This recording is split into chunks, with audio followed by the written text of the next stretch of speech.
Charge! We must fight for our land! Imagine a woman asking a question that would change history. Are we going to sit quietly while strangers take everything from us? She was not a queen who inherited a throne. She was not a soldier trained from childhood. She was a mother, a farmer, and a powerful leader. Her name was Yaa Asantewaa. She did something almost no one expected when the British Empire threatened the freedom of her people. This is the story of the woman. We will fight for our freedom, who became known as the warrior queen. Yaa Asantewaa was born around 1840 in the Ashanti Empire, in what is now Ghana. She grew up in a society of powerful traditions. Yaa Asantewaa became known for her wisdom and courage. She eventually became the Queen Mother of Ejisu, a respected position that gave her influence among her people. But during this period, the British Empire was expanding its control over parts of West Africa. The Ashanti people had already fought several wars against British forces.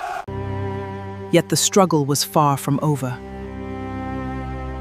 And then came a moment that would push Yaa Asantewaa to the edge. You must surrender the golden stool! The governor's soldiers are closing in. Now we must fight for our land. We will never surrender. The Ashanti people had something they considered more precious than gold. It was the golden stool. To the Ashanti, it represented the soul, unity, and spiritual identity of their nation. Where is the golden stool? Why am I not sitting on it now? The demand shocked the Ashanti leadership, but the situation became even worse. The Ashanti king, Prempeh Afur, had already been exiled. Their power is too great for us to fight. If you men will not fight, we will! Why do you remain silent? Will no one stand and speak? Remember, our ancestors had fought to protect our land. And now, I believe it's our turn to do so. We will never surrender. We will fight to the very end to defend our land. The British were expecting resistance, but they were not expecting a woman to become one of its most powerful leaders.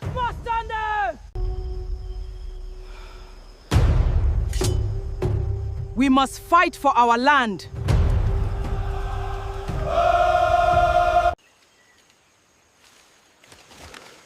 Fight for the land! Drive them back! But the British Empire had superior weapons and greater military resources than Yaa Ashanti Queen and her people, and slowly the resistance began to weaken. Eventually, Queen Yaa Asantewaa was captured. She was exiled to the Seychelles, far away from her homeland. She would never return to the Ashanti kingdom. In 1921, Yaa Asantewaa died in exile. But her story did not die with her. The war she led had failed to defeat the British militarily, yet her courage became a symbol of resistance. She had stood up when others were afraid. She had fought when victory seemed impossible. And she had shown that leadership is not always about having the biggest army. Sometimes it begins with one person. Today, Yaa Asantewaa is remembered as one of Africa's most remarkable historical figures.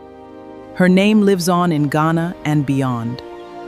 The story of Yaa Asantewaa reminds us that history is not only written by kings and presidents.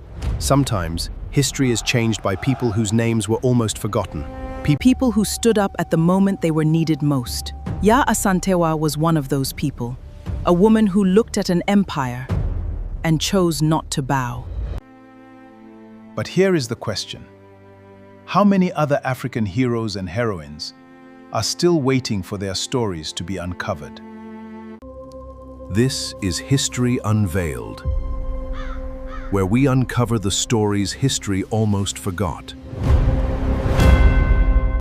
If you enjoyed this story, like this video, subscribe to History Unveiled, and share it with someone who loves history, because the past is full of stories. And some of the most powerful ones are still waiting to be told. Yaa Asantewaa, the warrior queen.